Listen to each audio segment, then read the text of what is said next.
김진식 교수의 르네 지라르에 의지한 경제 논리 비판이라는 책이 있어요.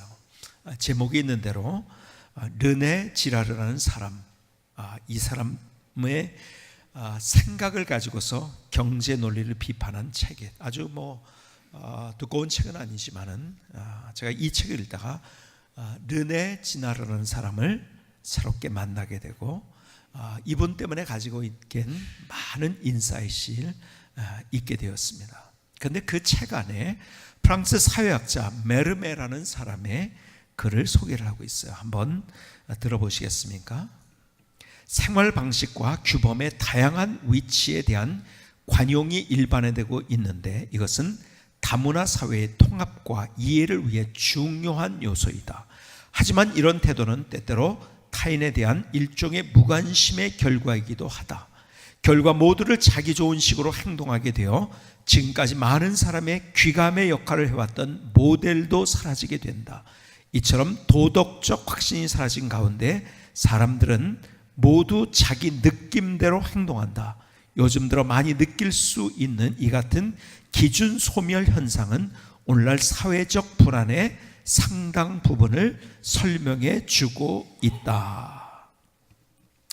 철학자들의 글을 읽어보고 하면서 느끼는 것은 이분들이 IQ가 굉장히 높구나, 뛰어난 사람이구나, 그래서 아주 쉬운 것을 너무 어렵게 표현을 하는구나 하는 생각을 항상 갖습니다. 무슨 말이겠습니까? 오늘 제가 읽어드린 이 말, 아주 단순하게 제가 설명을 해드리고 싶어요. 이 시대가 어떤 시대인가?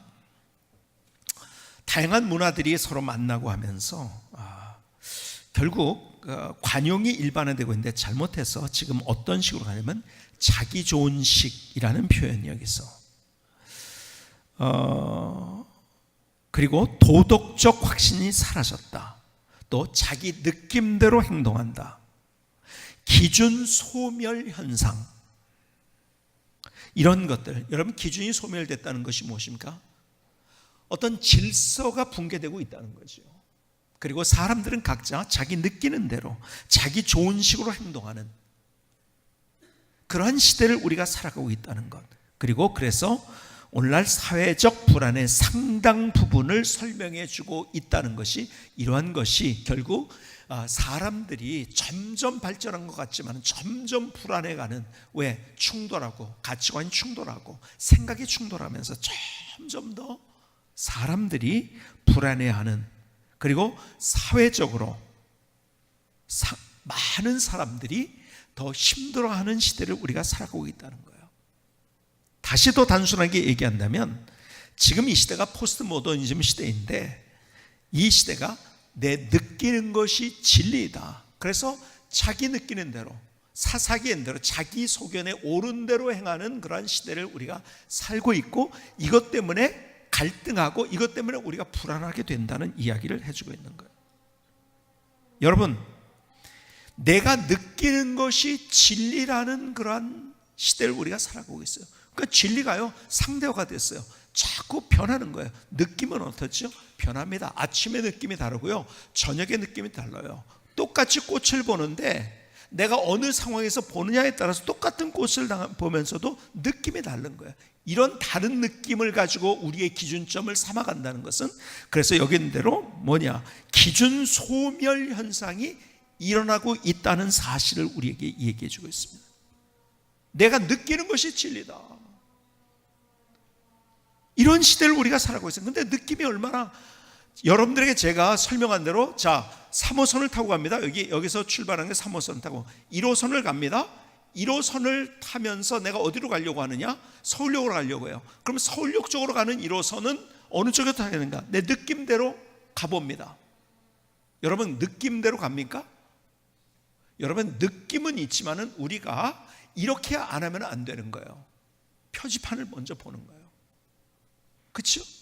근데 내 느낌이 아니고 표지판을 따라가는 거죠. 그렇죠? 그러면 내가 가고자 하는 대로 가는 거예요. 자, 보세요. 자, 그런데 여러분들이 갈아탈 때 어떻게 갈아탑니까? 1번 느낌대로 내가 갈아탄다. 2번 표지판을 보고 갈아탄다. 여러분 몇 번을 선택하십니까? 늘 1번을 선택하는 바보스러운 사람이 있을까요? 그러면 늘 헤매는 거예요. 그렇죠? 여러분, 인생의 큰 그림으로 똑같은 거예요. 우리가 우리의 느낌을 쫓아가면은 내가 원치 않는 방향으로 가게 되는 거예요. 그런데 자꾸 세상은 우리에게 뭘 강요하는지 아십니까? 느끼는 대로 진리를 상대하고 있어요. 그런데요, 더 놀라운 사실은요, 요즘 제가 글을 읽다 보면은요, 그 상대화된 진리마저 없는 시대를 우리가 살아가고 있구나는 느낌까지 받습니다. 자, 보세요. 제가 어느 글을 하나 읽었는데요, 한국 최고의 대학의 심리학과의 교수입니다. 여러분이 이름을 대면은 알만한 사람입니다. 그분이 이런 글을 썼더라고요.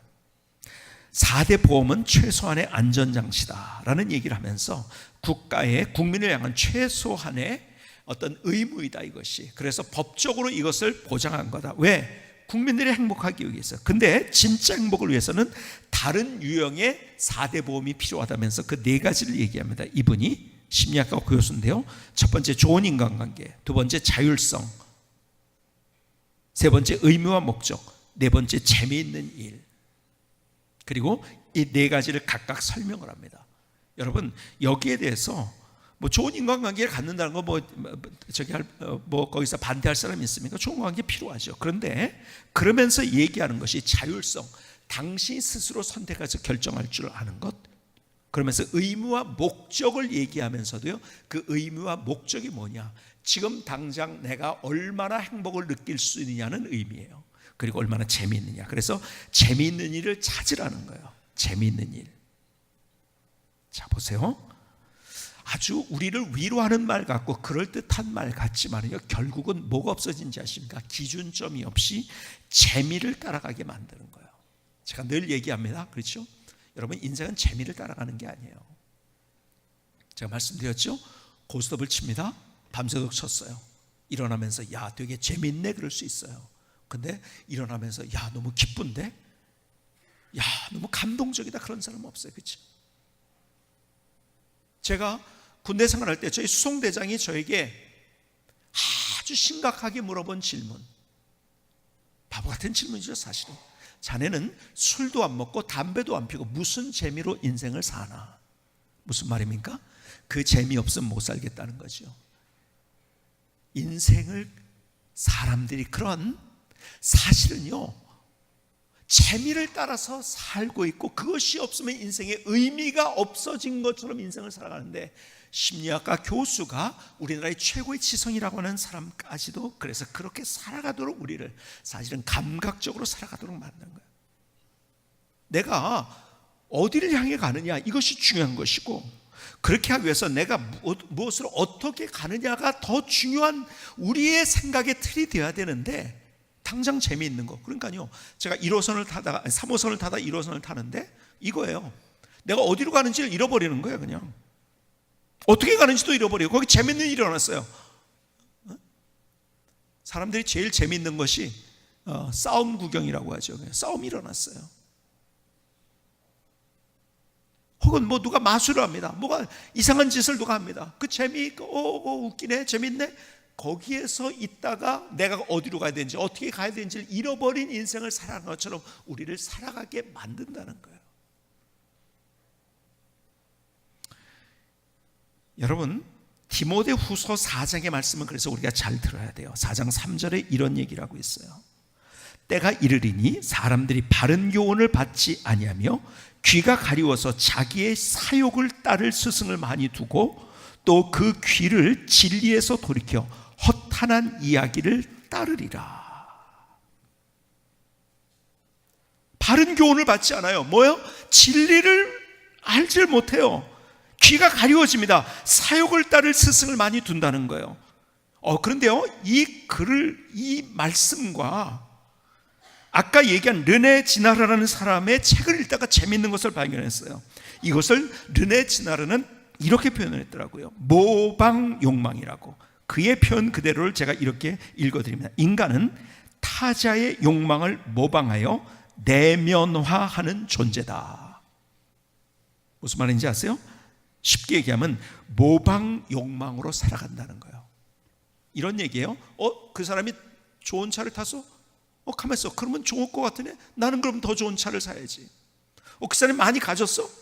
다른 사람을 보면서 그것을 모방하면서 행복을 느끼려고 하고 거기에서 내가 무엇인가를 얻으려고 하는 우리의 인간들의 욕구, 모방 욕망. 그래서 다른 사람들을 가진 것을 보고 있는 모습을 보면서 그것을 모방해서 따라가는 모방 욕망. 그것 때문에 르네 진화라는 사람은 경쟁하고 갈등하고 싸우고 미워하고 그런 일들이 일어나는 거예요. 그걸 성경에서 뭐라고 표현하는가? 자기의 사욕을 따를 스승을 많이 뒀다는 것. 모방 욕망으로 우리가 살아간다는 것이요. 또 그 귀를 진리에서 돌이켜 허탄한 이야기를 따르리라.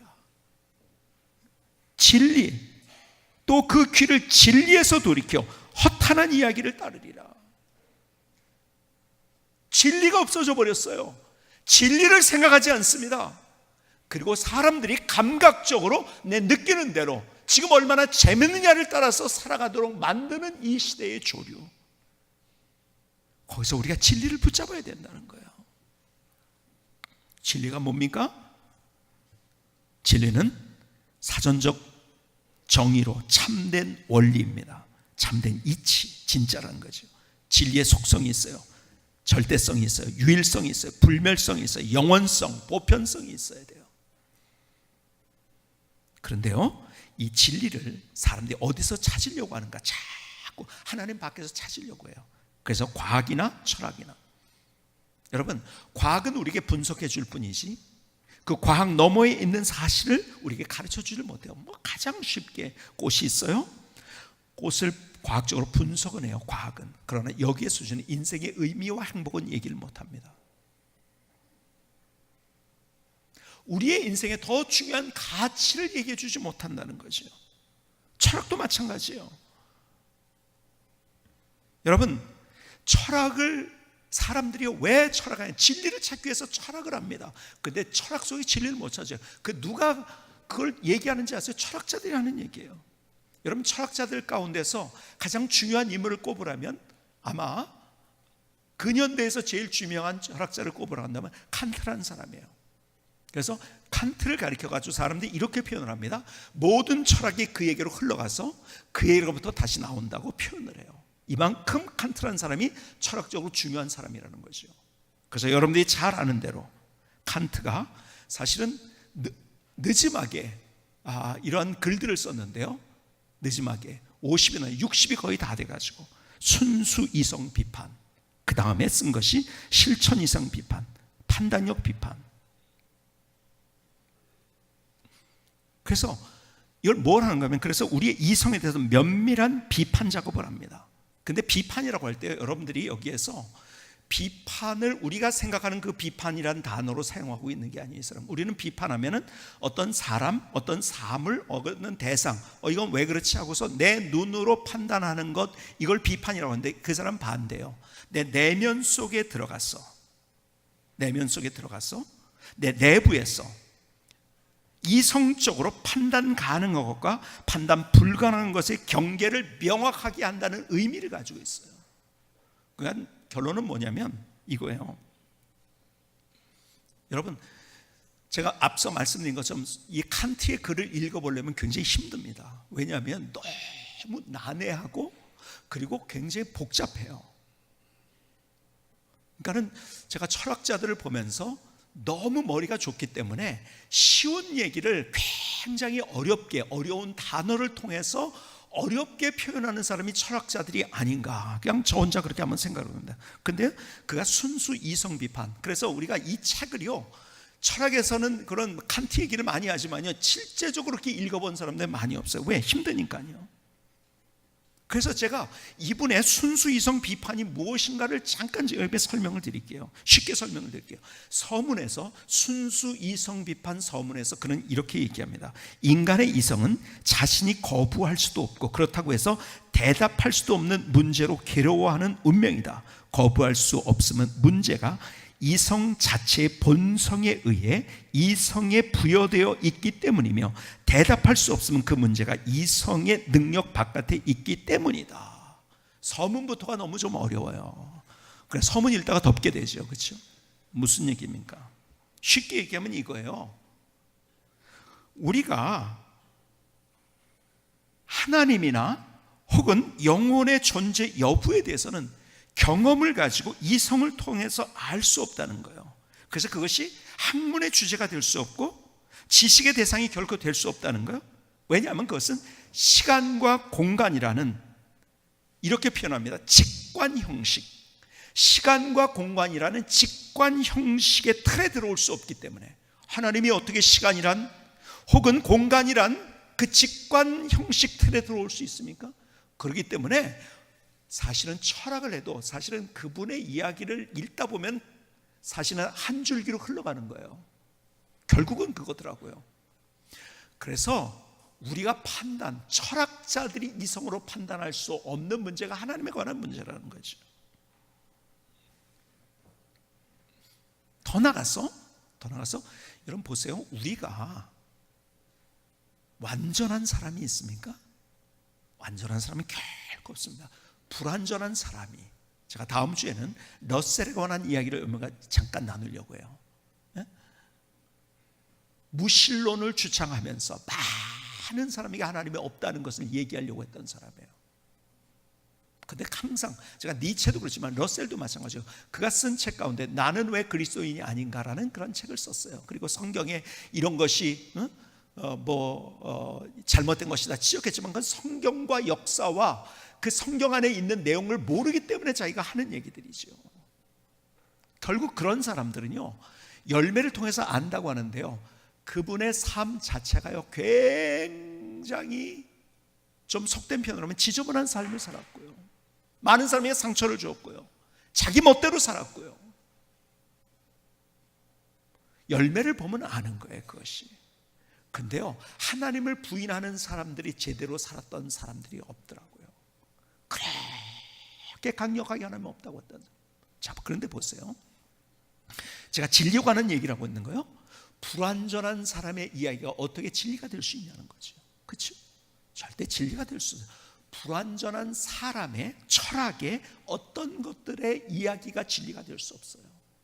멋있는 얘기는 될 수 있지만 그것은 진리가 될 수 없어요. 여러분, 저도 마찬가지예요. 저는 불완전합니다.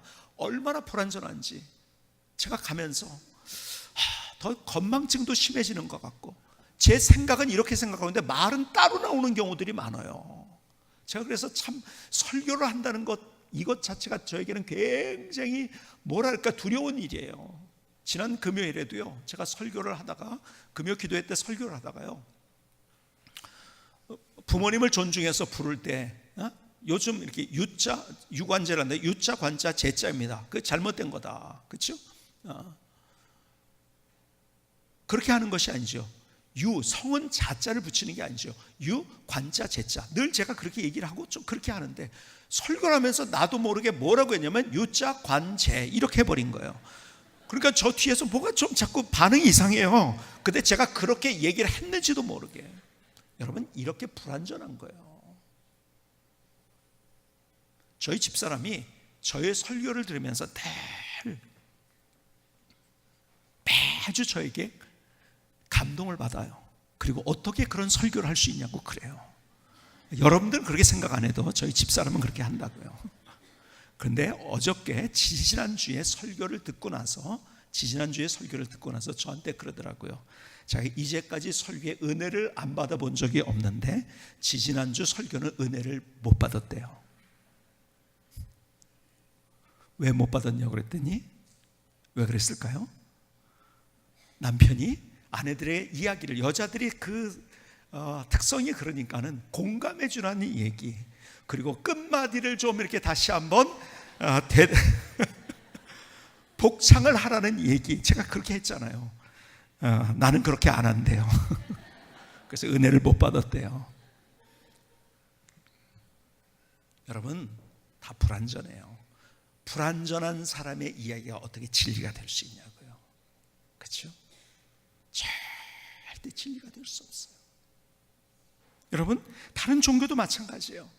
다른 어떤 종교에서, 다른 모든 종교는 똑같이 하는 얘기가 그거예요. 제가 말씀드린 것처럼 산으로 올라가는 거래요. 그러니까 유교나 불교나 회교나 이슬람교나 기독교랑 똑같이 정상에서 만난다는 거예요. 여러분, 우리는 산을 올라가는 얘기를 하고 있는 거고, 산을 올라간다면 누구는 못 올라가요, 그거를. 우리는 하늘을 올라가는 이야기를 하고 있는 건데, 그렇죠? 그러니까 다른 종교에서는 계명만이 있을 뿐이에요. 그러니까 계명이 있으니까 그것을 진리라고 착각을 하는 거예요. 그 계명이. 그러니까는 진리는 힘든 것이다, 그것을 생각하니까 진리 안에 있는 것은 부자연스러운 것이다. 누구나 다 그런 의식을 내 안에 가지고 있는 거예요. 아니에요. 그래서 성경은 우리에게 선언을 하는 거예요. 진리를 선언합니다. 요한복음 1장 14절에 이렇게 말씀합니다. 말씀이 육신이 되어 우리 가운데 거하심에 우리가 그의 영광을 보니 아버지의 독생자의 영광이요 은혜와 진리가 충만하더라.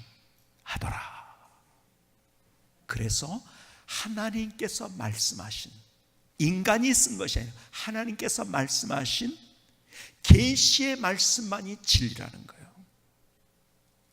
그리고 그 계시의 말씀, 하나님의 말씀이 구체화되기 위해서 예수님께서 이 땅에 오셨다는 거예요. 그리고 예수님이 이렇게 선언을 하십니다. 요한복음 14장 6절로 넘어가 보시겠습니다. 14장 6절에 예수께서 이르시되 내가 곧 길이요 진리요 생명이니 나로 말미암지 않고는 아버지께로 올 자가 없느니라. 그래서 예수님께서 말씀하신 내가 길이다, 진리다, 생명이다. 여러분요, 저는 불완전하기 때문에 내가 아무리 그렇게 얘기해도 그건 거짓말이에요.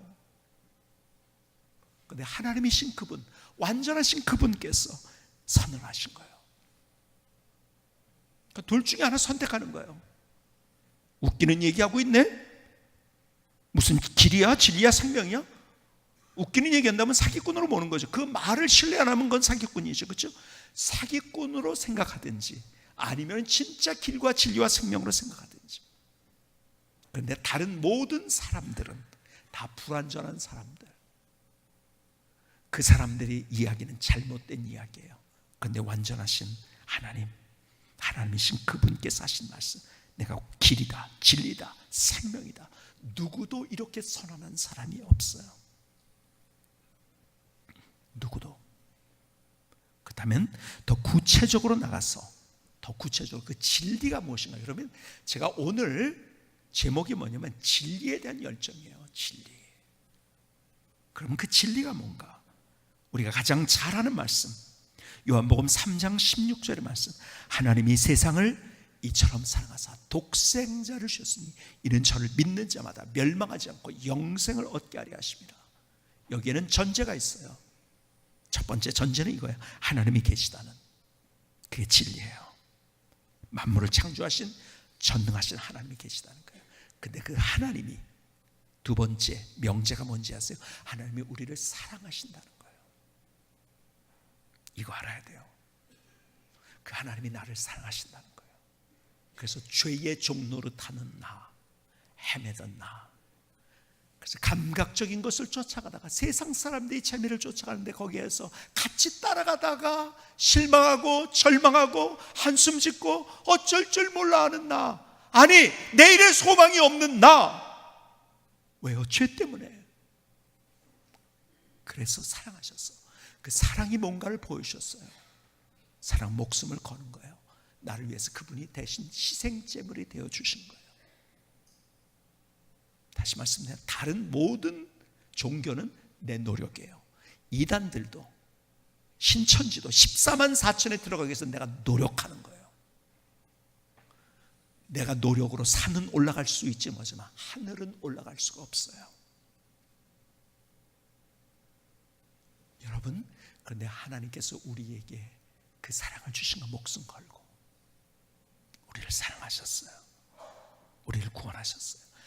그래서 예수 그리스도를 믿는 자마다, 영접하는 자, 곧 그 이름을 믿는 자들이 하나님의 자녀가 되는 권세를 주셨어요. 내가 진실로 진실로 너에게 이르노니 누구든지 내 말을 듣고 또 나 보내시는 믿는 자는 영생을 얻었고 심판에 이르지 않으니 사망에서 생명으로 옮겼느니라. 여러분, 우리가 얻을 수 없는 것을 주신 하나님, 내가 노력해서 얻을 수 없는 것을, 그래서 그것을 다른 종교에서 없는 단어가 그래서 은혜인 거예요. 그래서 우리에게 하늘을 갈 수 있는 은혜를 주신 거예요. 그래서 우리가 예수 그리스도 안에서 하나님 나라에서 사는 자가 되게 하셨다는 거예요. 어떻게? 미래에도 우리가 천국에 가게 될 거예요. 그러나 이 땅에서도 하나님의 나라를 경험하는 삶을 살도록 우리를 인도해 주셨다는 거예요. 여러분, 이게 진리예요. 하나님이 계셔서 우리를 사랑하시고, 우리를 사랑하는데 내가 죄로 말미암아서 소망이 없었던 나, 저주 아래 있었던 나를 목숨 걸고 대속제물에서 나를 용서하시고 구원하시고 하나님의 나라에 사는 자가 되게 하셨다는 거예요. 이것이 진리이고, 이것이 왜요? 하나님이 말씀하셨기 때문에. 사람이 말한 건 진리가 될 수 없어요. 그리고 이것을 다른 말로, 그래서 우리가 더 쉬운 단어로 얘기할 때, 진리하면 너무 막연한 것 같아요. 이것을 복음이라고 이야기합니다. 복음이라는 게 뭔가? 복음이라는 것이 가장 쉬운 설명은 가스펠이라는 말, 복음이라는 말은 기쁜 소식이라는 거예요. 그래서 우리에게 기쁜 소식을 주셨어요. 재미있는 소식을 주지 않으셨어요. 주님께서 우리에게 기쁜 소식을 주셨어요. 희망이 없었던 나에게 희망을 주신 것이고, 절망 가운데서 도저히 멸망 가운데 있는, 그래서 어떻게 헤어나올 수 없는, 스스로 헤어나올 수 없는 나에게 천국을 주시고 하나님의 자녀로 세워주시고, 하나님께서 우리에게 주신 것은 재미있는 이야기를 주신 게 아니에요. 기쁜 소식을 주신 거예요. 이 기쁜 소식이 우리 안에 담겨져 있을 때 우리는 다른 인생을 살아갈 수 있는 거죠. 그래서 요한복음 8장 31절에 이렇게 말씀하고 있어요. 중요한 말씀, 오늘 본문의 말씀.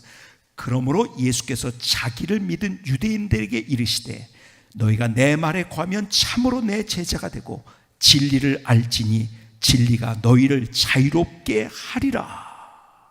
진리를 알지니 진리가 너희를 자유롭게 하리라. 그들이 대답하되 우리가 아브라함의 자손이라 남의 종이 된 적이 없거늘 어찌하여 우리가 자유롭게 되리라 하느냐. 예수께서 대답하시되 진실로 진실로 너희에게 이르노니 죄를 범하는 자마다 주의 종이라. 종은 영원히 집에 거하지 못하되 아들은 영원히 거하나니 그러므로 아들이 너희를 자유롭게 하면 너희가 참으로 자유로우리라. 여러분, 진리를 우리가 생각할 때 우리는 진리에 대한 개념이 뭔지 아세요? 무거운 거예요. 힘든 거예요. 왜요? 다른 종교에서는 계율만이 있기 때문에 그런 거예요. 계율만이 있으니까 힘든 거예요. 그럼 부자연스러운 거예요. 너 이래야 돼, 안 그러면 죽어. 근데 진리가 뭔지 아십니까? 복음인 거예요. 우리가 죄의 종노릇하고 있던 우리를 하나님의 자녀로 우리를 세우셨어요. 그렇기 때문에 하나님 안에서 그 모든 것을 누릴 수 있는 자유. 그러니까 여러분, 내가 하나님 앞에서 많은 분들이, 제가 계속 이거를 얘기합니다. 많은 분들이 신앙생활 한다고 하면서 어떤 신앙생활 하는지 아세요? 다른 종교와 같은 신앙생활 하고 있어요. 계율을 지키는 거라고 생각해요. 여러분, 우리가 믿는 믿음은요, 계율을 지키는 것 그 이상의 것인 거예요. 더 큰 것을 우리에게 주신 거예요. 우리는 중세 기독교가 중세 카톨릭이요, 기독교를 유지하기 위해서 자꾸 성경이 이 위에 있는 것을 자꾸 만나서 다른 샤머니즘에 있는 것을 자꾸 들어. 너 그러면 죽어, 너 신이 노해, 너 이러면 안 돼, 자꾸 두려움을 주고, 그래서 면죄부가 생기고. 그러니까 진리가 우리를 자유롭게 한다는 말은요, 이해를 못하는 거예요. 왜? 이거 뭐 하나님 안에 들어오면 들을수록 그거 자꾸 뭐 그냥 하나님은 나를 쫓아가지고서 잘못하면 다리 몽둥이 분지러 놓는 그런 분 아니야. 스피드건을 가지고 있다가 몰래 숨어 있다가 딱 쏴가지고 너 가만히 있어보자, 너 잘못했어, 그 잡아가지고 딱 찌를 때는 어떤 존재로 우리를 알고 있어요. 왜? 다른 종교에서 그렇게 가르치니까요. 중세에 그렇게 가르쳤으니까요. 종교개혁이 뭔지 아세요? 하나님이 누군지를 안 거예요. 진리가 뭔지를 진짜 알게 된 거예요. 하나님이 사랑의 하나님이라는 것을 알게 된 것이 종교개혁인 거예요. 그래서 그 하나님의 사랑 안에 들어오는 것, 전제가 하나님이 계신데 그 하나님이 저 멀리 계신 하나님이 아니라 우리를 사랑하시는 하나님, 목숨까지 주시고, 그래서 제자들이 그렇게 변해서 갔지만 그래도 변치 않는 사랑으로 계속 살아가셨던 예수님, 당자의 비유를 통해서 우리에게 말씀하시죠. 내가 잘났다고 아버지 없이 내가 할 수 있어요. 그리고 떠나갔단 말이에요. 그러다가 더 부자연스러워진 거예요. 그렇죠? 자유가 없어진 거예요. 누리지 못한 거예요. 근데 그런 자녀들까지도, 그런 자식까지, 집 나간 자식을 더 생각하면서 돌아오길 기다리고, 돌아올 때 먼저 발견해서 안아주시는 그 아버지의 사랑, 그것이 하나님의 사랑이고, 그리고 그 탕자의 모습처럼 하나님 안에 들어왔을 때, 아버지 안에 들어왔을 때 그 모든 것들을 누릴 수 있는 것처럼, 부자연스러운 것이 아니라 더 많은 것들을, 더 풍성한 것을, 더 많은 것들을 누릴 수 있어요. 그 하나님이 누군지를 알고 진리를 뭔지를 알면요, 우리의 삶에 살아가는 사소한 것에서도 우리가 즐기며 우리의 삶을 살아가시는 거예요. 자, 보세요. 요즘 소확행이라는 얘기를 많이 하죠. 키워드가 됐어요. 작은 것에 행복을 누린다는 거. 내가 커피를 좋아하는데 맛있는 커피를 먹으면서 멋진 경치 앞에서 커피를 먹으면 얼마나 행복한지, 그런 것을 느끼고 즐기자는 거예요.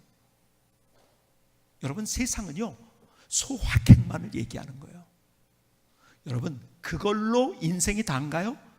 좋은 경치 안에서 커피 한 잔만, 저는 그거를 무시하는 거 아니면 그거 필요한 거예요. 저는 필요하다고 봅니다. 그렇게 해야 돼요. 근데 그게 다인가요? 근데 세상 그게 다인 것처럼 가르친다는 거. 왜? 그 이상을 얘기할 수 없으니까요. 그래서 제가 얘기한 대확행이 뭔지, 큰 확실한 행복 뭔지 아세요? 우리에게 기쁜 소식을 주신 거예요. 복음을 주신 거예요. 진리를 주신 거예요. 하나님이 우리를 사랑하세요. 그래서 그분 안에서 우리가 하나님의 것들을 누릴 수 있게 해주신 거예요. 그러니까 그 대확행이 있을 때 소확행이 의미가 있는 거지, 소확행만 있는 인생은 의미가 없는 거예요. 그러다 또 절망하고, 가서 뭐 요즘 인터넷에서 이래서 재밌다 막 몰리고 그랬던 사람들이 다 문제가 되고 자살하고 여러 가지.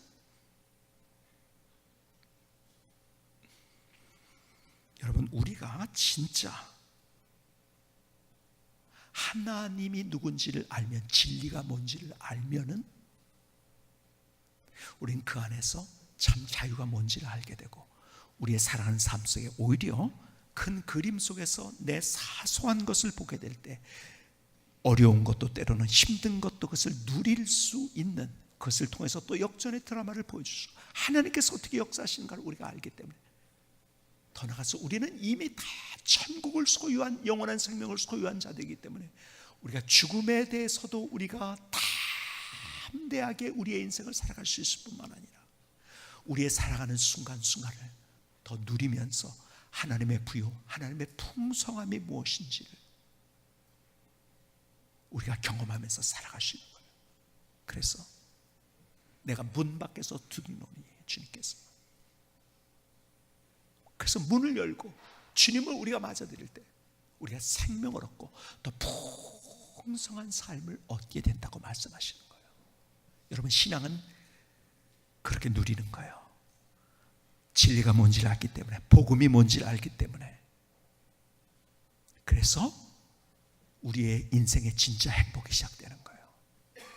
똑같은 상황 가운데도 감동할 수 있고, 감사할 수 있고, 다른 사람 그것 때문에 절망해요. 다른 사람 그것 때문에 눈물을 흘려요. 불평해요. 원망해요.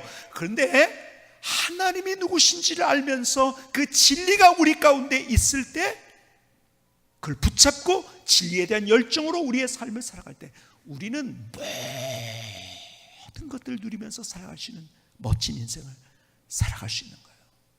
근데 그 복음의 핵심에는 뭐가 있는가? 십자가예요. 십자가. 주님께서 나를 위해서 십자가에서 달려 돌아가셨기 때문에 그것이 은혜예요. 내가 하나님의 자녀가 되고 하나님의 백성이 될 수 있다는 것. 다시 우리 열정을 갖는데, 어떤 것에 대한 열정, 진리에 대한 열정이 있으면은요, 내가 십자가가 내 안에 있으면, 그 십자가에 대한 뜨거움이 내 안에 있다고 한다면 우리는 다른 인생을 살아갈 수 있어요. 복음이 내게 있다고 한다면, 하나님이 말씀하신 그 진리가 내게 있다면 다른 인생을 멋지게 살아갈 수 있어요. 이 은혜를 누리는 귀한 삶이 될 수 있기를 주님의 이름으로 축복합니다. 김승규 선교사님 찬양을 들으시겠습니다.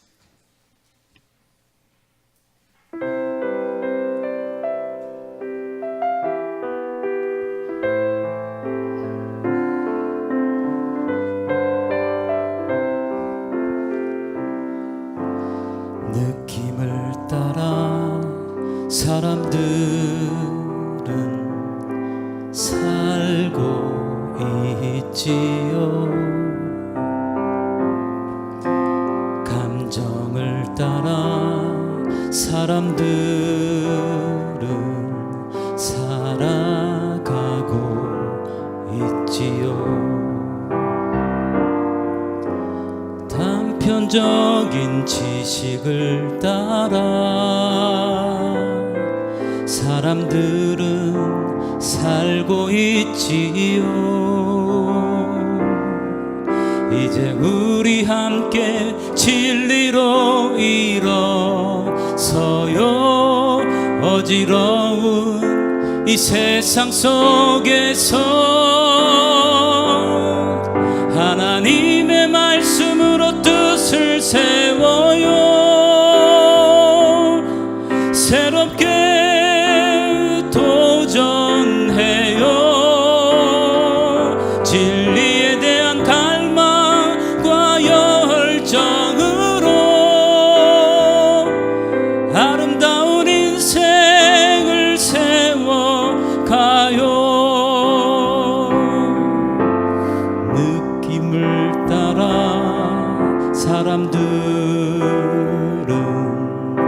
살고 있지요.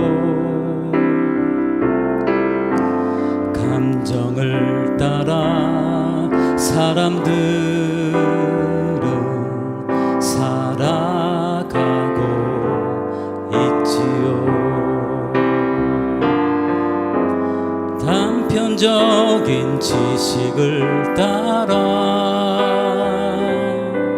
사람들은 살고 있지요. 이제 우리 함께 진리로 일어서요. 어지러운 이 세상 속에서 하나님의 말씀으로 뜻을 세워요. 새롭게 도전해요. 진리에 대한 갈망과 열정으로 아름다운 인생을 세워가요. 진리에 대한 열정으로.